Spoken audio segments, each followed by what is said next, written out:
Muy buenos días, mi nombre es Diego Eso Martínez, delegados. Estudio la licenciatura de Educación Básica Primaria en la UNIR y a continuación voy a contar cómo fue la historia de la educación de básica primaria en Colombia durante los siglos XIX y XX. Esto tiene como título History Daily sobre la historia de la educación primaria en Colombia de los siglos XIX y XX.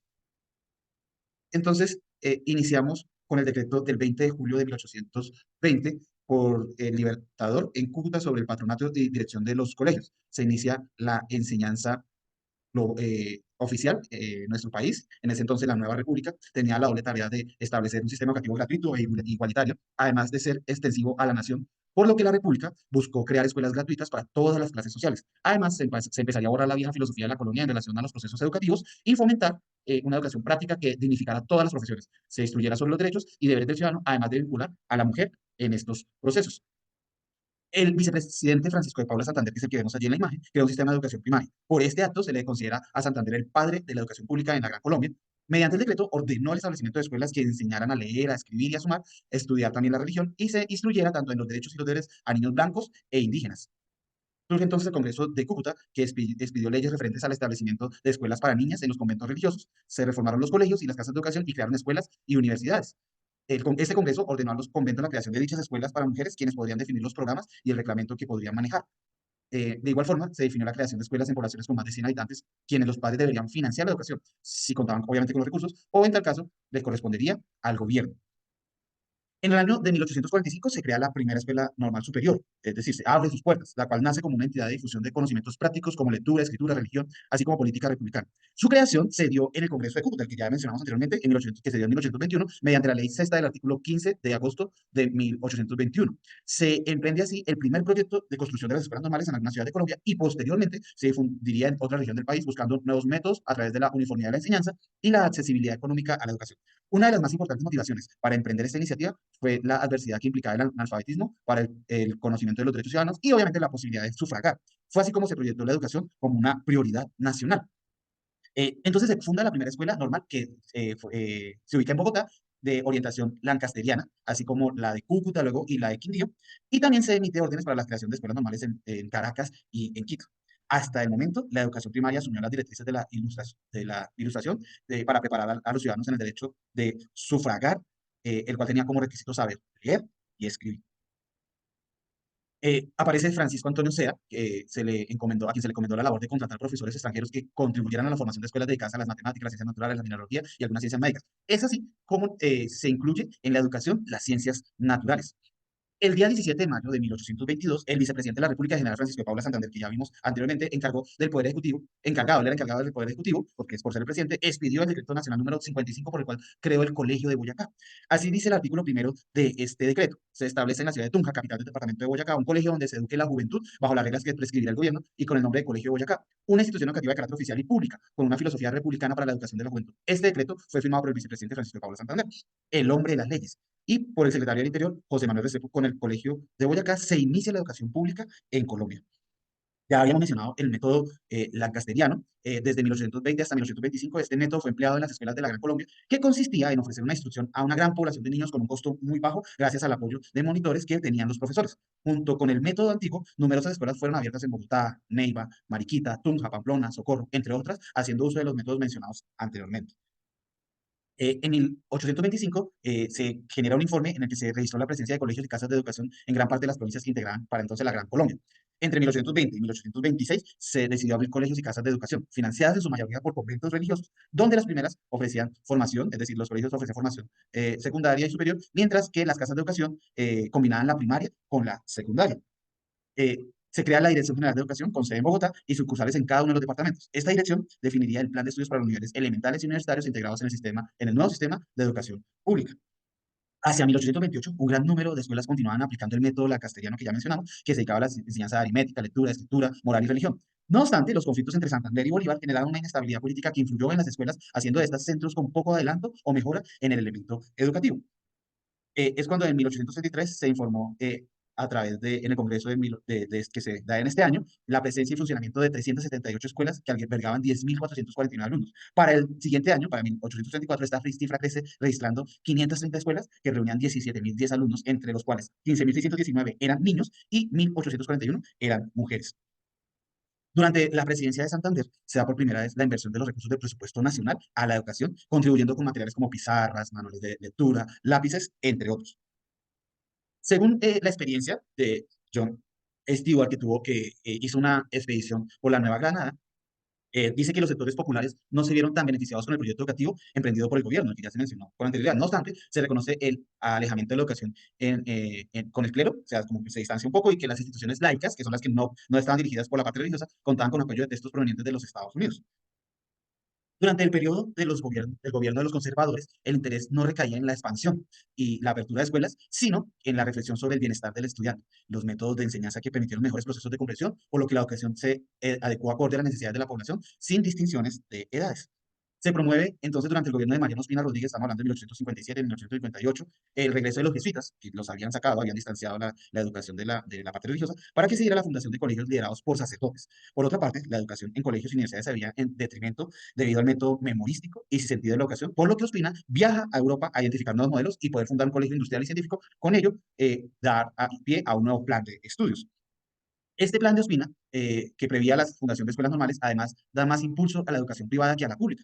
La educación privada a mediados del siglo XIX empieza a cumplir una finalidad de formar determinada clase de generación. ¿Sí? Viene el periodo de mandato de los liberales radicales, en el que se introdujo nuevas teorías pedagógicas, se renovaron los planes, el currículo, se definió la libertad de culto y de enseñanza. Este fenómeno se debe al auge del capitalismo como modelo educativo, como modelo económico imperante, por lo que la educación se centró en promover una educación utilitarista, que incentivara a la erradicación de la educación clerical y colonial.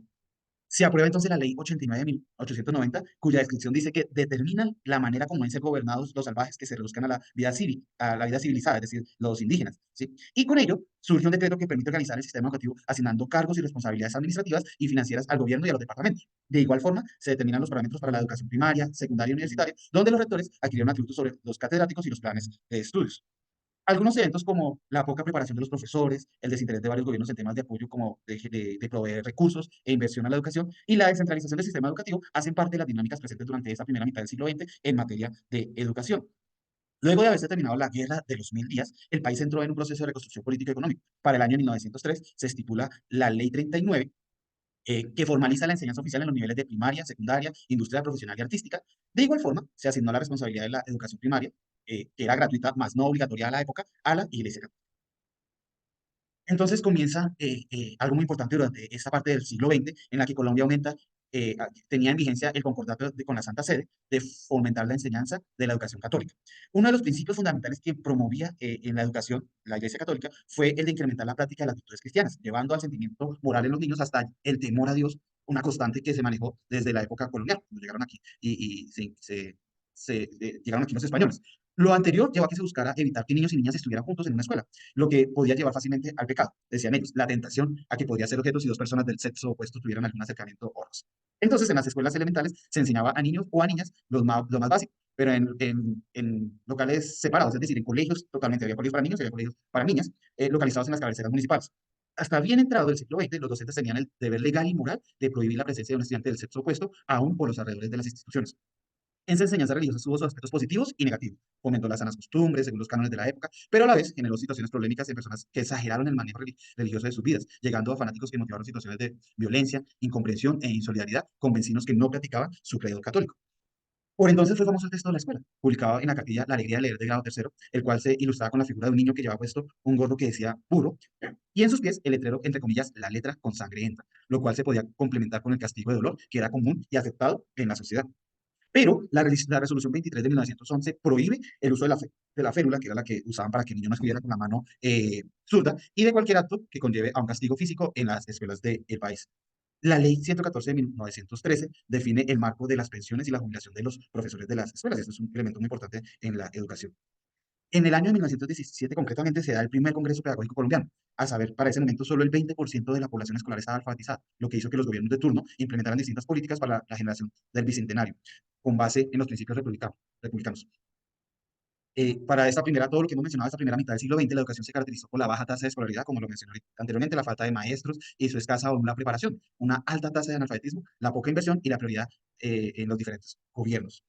La Ley 56 de 1927 estipula la educación primaria ahora sí como obligatoria. Esto permitió que las escuelas secundarias se organizaran como privados y contaran con una libertad de enseñanza. Ante esto, la Iglesia Católica puso resistencia y alegatos, los cuales pues, no fueron exitosos.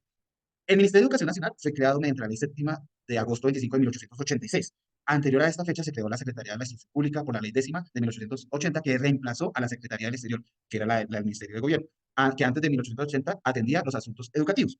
En junio de 1923, mediante el nombre de Ministerio de Instrucción Pública por el de se cambia el nombre de Ministerio de Instrucción Pública por el de Ministerio de Instrucción y Salubridad Pública. Y es hasta el 1 de enero de 1928 que se identifica con el nombre de Ministerio de Educación Nacional, según lo dispuesto por la Ley 56 de 1927, que se genera el 10 de noviembre, siendo presidente de la República Miguel Abadía Méndez y ministro de Instrucción y Salubridad Pública José Vicente Huertas. Pero este logo que vemos es el del Ministerio de Educación que se crea en 1990.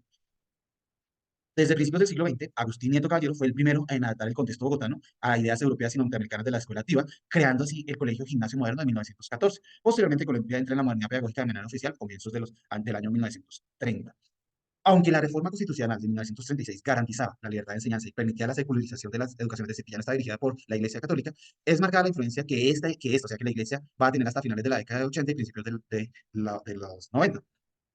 Durante el primer gobierno de Alfonso López Pumarejo se adelanta la creación de leyes como lo fue la Ley 32 de 1936 y la Ley Segunda de 1937, que prohibió la discriminación de estudiantes por cuestiones de raza, religión y clases sociales en los diferentes niveles de educación. Por otra parte, se garantiza unas condiciones laborales y los profesores de la escuela como el pago mínimo por las labores que estos realizan.